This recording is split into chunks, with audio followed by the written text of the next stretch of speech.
जी हाँ दोस्तों, वक्त हो चला है तमाम देश और दुनिया की सभी ताज़ा और बड़ी खबरें जानने का। दोस्तों, पहली और बड़ी खबर निकल के सामने आ रही है। आपको बता दें, भारत ने आर्थिक संकट में फंसे श्रीलंका को भेजा राशन और सब्जियां, अरबों डॉलर का कर्ज भी देगा। बात करेंगे इस पूरी खबर की विस्तार से। दोस्तों, अगली बड़ी खबर आ रही है। आपको बता दें, लखनऊ में धारा 144 लागू कर दी गई है और कई चीज़ों पर पाबंदी भी कर दी गई। दोस्तों, बताएंगे इस खबर को भी। अगली बड़ी खबर आ रही है। आपको बता दें, यूपी के मेरठ में दिखा रफ्तार का कहर, कार बाइक की टक्कर में 4 लोगों की दर्दनाक मौत। बात करेंगे इस खबर की भी। अगली बड़ी खबर आ रही है। आपको बता दें, गाजियाबाद के प्राइवेट स्कूल में 2 बच्चे कोरोना पॉजिटिव पाए गए हैं। 3 दिन तक सस्पेंड रहेंगी क्लास। दोस्तों, के लिए बड़ी खबर आ रही है। आपको बता दें, 4 दशक बाद सत्ताधारी दल को मिलेगा विधान परिषद में प्रचंड बहुमत। सीएम योगी ने बड़ा ऐलान किया है। बात करेंगे इस खबर की भी। अगली बड़ी खबर आ रही है। आपको बता दें, पूरे प्रदेश में बदला सरकारी स्कूलों का समय। भीषण गर्मी को देखते हुए शासन का फैसला अब बदल दिया गया है।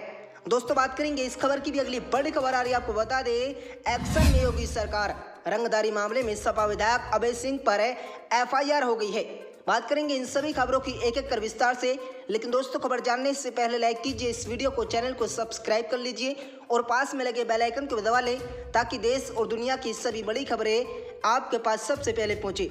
तो दोस्तों, पहली और बड़ी खबर आ रही है। आपको बता दें, श्रीलंका में आर्थिक संकट लगातार बढ़ता जा रहा है। देश की खस्ताहाली का अंदाजा इससे भी लगाया जा सकता है कि लोग अनाज व अन्य जरूरी दैनिक सामान खरीदने के लिए अपने घर के गहने बेचने को मजबूर हो गए हैं। इसी बीच आर्थिक संकट में घिरे श्रीलंका को भारत लगातार मदद पहुंचा रहा है।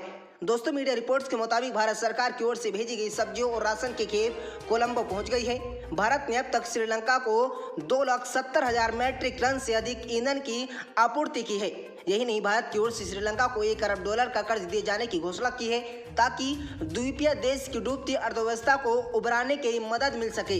रिपोर्ट के मुताबिक भारत की ओर से मुहैया कराए जाने वाले 1 अरब अमेरिकी डॉलर की लाइन ऑफ क्रेडिट श्रीलंका को खाद्य पदार्थों और ईंधन की कीमतों को काबू में रखने के लिए मदद करी है।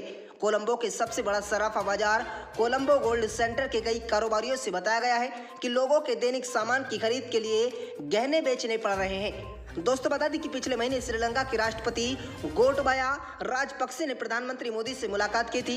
राजपक्से ने पीएम मोदी की द्विपक्षीय आर्थिक सहयोग बढ़ाने के लिए दोनों देशों द्वारा दी जा रही पहलों के बारे में जानकारी की थी।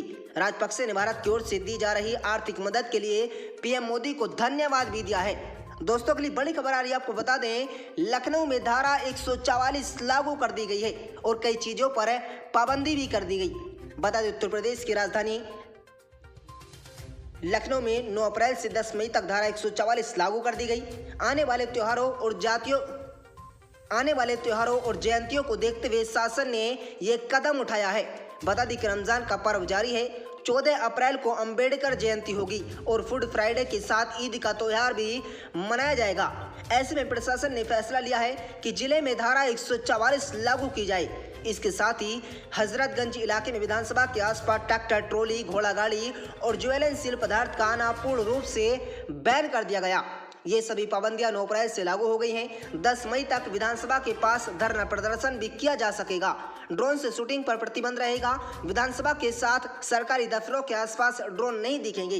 प्रशासन ने भी साफ कर दिया कि 5 या से ज्यादा व्यक्तियों का बिना इजाजत के कोई भी जुलूस नहीं निकाला जाएगा। रात में 10 बजे से लेकर सुबह 6 बजे तक लाउड स्पीकर के इस्तेमाल पर भी पाबंदी है। हालांकि धार्मिक सार्वजनिक स्थल जुलूस में नियमों के मुताबिक लाउड स्पीकर के इस्तेमाल की इजाजत है। दोस्तों, प्रशासन ने कोरोना गाइडलाइंस का पालन करने के निर्देश दे दिए हैं। बिना मास्क के पकड़े जाने पर जुर्माना वसूल किया जाएगा। वहीं कोरोना को लेकर केंद्र सरकार की गाइडलाइंस का पूरी तरीके से पालन कर रहे हैं। किसी भी कार्यक्रम, त्योहार, पर्व और प्रवेश परीक्षाओं के आयोजन को देखते हुए विशेष सतर्कता बरती जा रही है। दोस्तों, के लिए बड़ी खबर आ रही है। आपको बता दें, मेरठ में दिखा रफ्तार का कहर, कार बाइक की टक्कर में 4 लोगों की दर्दनाक मौत।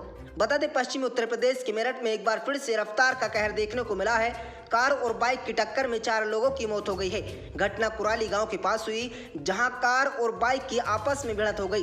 टक्कर के बाद कार बाइक को चलने हुए कई बार हाईवे पर पलटी और खेत में जा गिरी। दोस्तों, इस हादसे में कुल 4 लोगों की मौत हो गई है।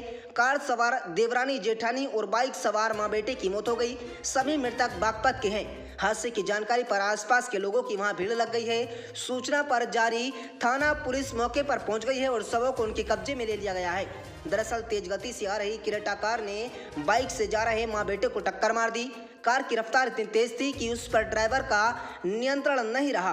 टक्कर होने के बाद कार हाईवे पर कई बार पलटी और खेत में जा गिरी। दोस्तों, कार में अमीनगर सराय के रहने वाले भूसड़ा अपने परिवार के साथ हापुड़ से बागपत की तरफ जा रहे थे। कार की परिवार में 4 सदस्य थे, यानी इलाके में कुराली गांव के पास कार अचानक ही अनियंत्रित होकर एक बाइक से टकरा गई। इसके बाद कार सड़क किनारे खड़ी में पलटी और पेड़ से टकरा गई। हादसे में बाइक पर सवार मां बेटे की मौके पर मौत हो गई है। वहीं मौजूद लोगों ने हादसे की जानकारी पुलिस को दी। पुलिस ने सभी कार सवार को घायलों को अस्पताल पहुंचाया। कार में सवार देवरानी और जेठानी की मृतक घोषित कर दिया गया है। बाइक सवार अनुज, जिसकी उम्र 22 वर्ष है, और उनकी मां सरोज, उसकी उम्र 50 वर्ष है, इनकी मौत हो गई है। पुलिस ने बताया कि बाला देवी, जिसकी उम्र 62 वर्ष है, और उनकी जेठानी मगन देवी, जिसकी उम्र 64 वर्ष है, उनकी भी मौत हो गई। कार चालक को अस्पताल में भर्ती करा दिया गया। दोस्तों, अगली बड़ी खबर आ रही है, आपको बता दें, गाजियाबाद के प्राइवेट स्कूल में 2 बच्चे कोरोना पॉजिटिव पाए गए हैं।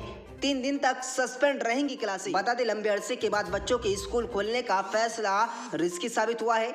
गाजियाबाद के सेंट फ्रांसिस स्कूल में 2 बच्चे कोरोना संक्रमित पाए गए।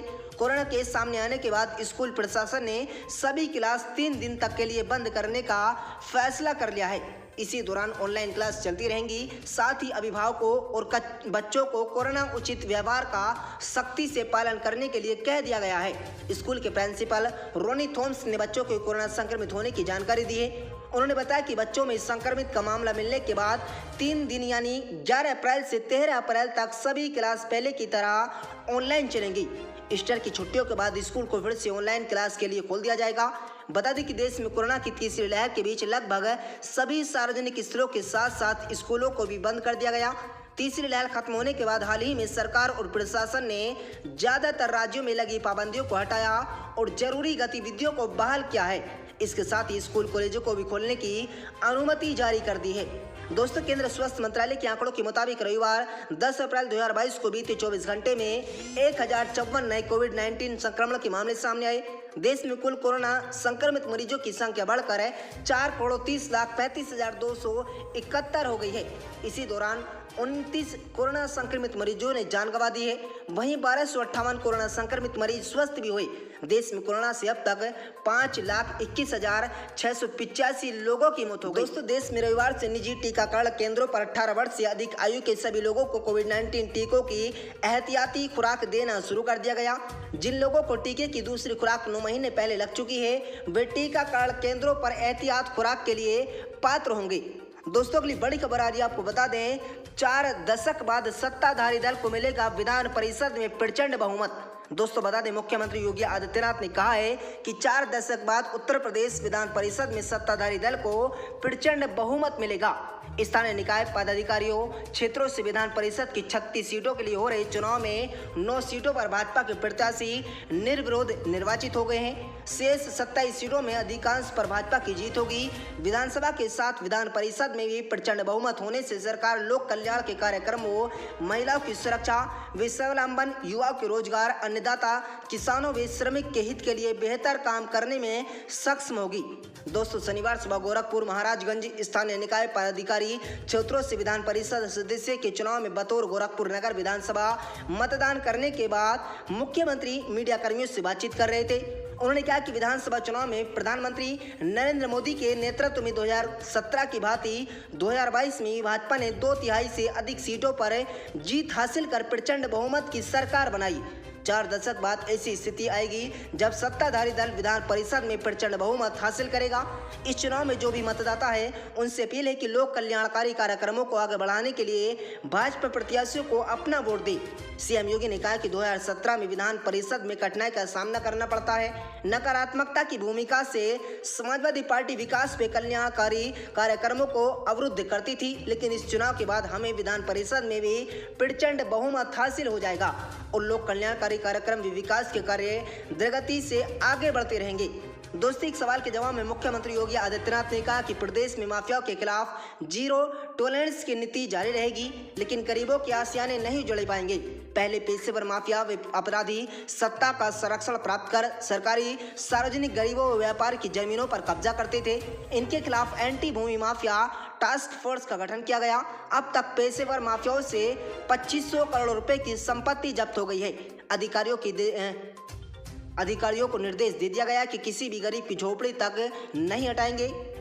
अधिकारियों को निर्देश दिया गया है कि किसी भी गरीब की झोपड़ी तब तक नहीं हटाएंगे जब तक उसे आवास न उपलब्ध करा दिया जाए। यदि भूमि आरक्षित श्रेणी से नहीं है तो गरीब की वही पट्टी दे दे। यही आरक्षित श्रेणी की है तो उसे अन्यत्र आवास उपलब्ध कराया जाएगा।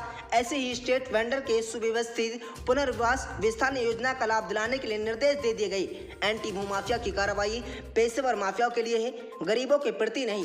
गरीबों के प्रति संवेदनशीलता होनी चाहिए। सीएम ऑफिस का ट्विटर हैंडल हैक होने के बाद सवाल सीएम योगी ने कहा कि एजेंसियां इसकी जांच कर रही हैं। वहीं पूर्व केंद्रीय वित्त राज्य मंत्री, राज्यसभा सदस्य शिव प्रताप शुक्ला, गोरखपुर के सांसद रवि किशन शुक्ला, महापौर सीताराम जायसवाल, गोरखपुर ग्रामीण के विधायक विपिन सिंह के साथ नगर निगम में बनाए गए बूथों पर मतदान करने के बाद सीएम योगी ने प्रदेशवासियों को वास्तविक नवरात्र, महाअष्टमी व रामनवमी की बधाई पर शुभकामनाएं दे दी हैं। दोस्तों, अगली बड़ी खबर आ रही है, आपको बता दें पूरे प्रदेश में बदला सरकारी स्कूलों का समय। भीषण गर्मी को देखते हुए शासन का फैसला। दोस्तों, बता दें समय से पहले भीषण गर्मी और तापमान में लगातार वृद्धि बच्चों के स्वास्थ्य के लिए खतरा पैदा कर रही है और इसके परिणाम स्वरूप पूरे उत्तर प्रदेश में सभी सरकारी स्कूलों के समय में बदलाव कर दिया गया। दोस्तों, यूपी बेसिक शिक्षा परिषद द्वारा संचालित सभी स्कूल अब गर्मी की छुट्टियां शुरू होने तक 7:30 बजे से दोपहर 12:30 बजे तक संचालित होंगे। प्रार्थना और योग का समय 10 मिनट सुबह 7:40 तक रहेगा और विश्राम का समय सुबह 10 से 10:15 तक निर्धारित किया गया है।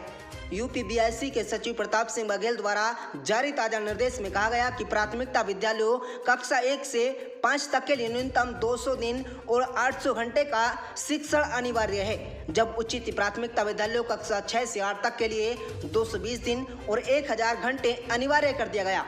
दोस्तों, शिक्षक हालांकि प्रशासनिक कार्यों को पूरा करने के लिए दोपहर 1:30 तक स्कूल खुले रहेंगे। जैसे ही घरेलू सर्वेक्षण करना, स्कूल चलो अभियान के तहत नामांकन अभियान, ऑपरेशन कल्याण के तहत गतिविधियां और मानव संपदा पोर्टल को अपडेट करना आदि है। दोस्तों, अगली बड़ी खबर आ रही है, आपको बता दें एक्शन में योगी सरकार। रंगदारी मामले में सपा विधायक अभय सिंह पर FIR।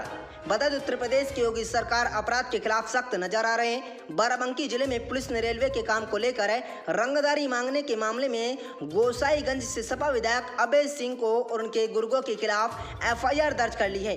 FIR दर्ज होने के बाद पुलिस ने अभय सिंह के 2 गुर्गों विक्रम सिंह और सुरेंद्र कालिया को गिरफ्तार भी कर लिया। योगी सरकार में गुंडा माफियाओं के खिलाफ एक्शन जारी है। दोस्तों, आपकी क्या राय इन सभी खबरों को जानकर आप अपनी राय कमेंट बॉक्स में दीजिए और आपको वीडियो अच्छे लगे तो इस वीडियो को लाइक और शेयर करें। मिलते हैं दोस्तों अगली बड़ी खबर में।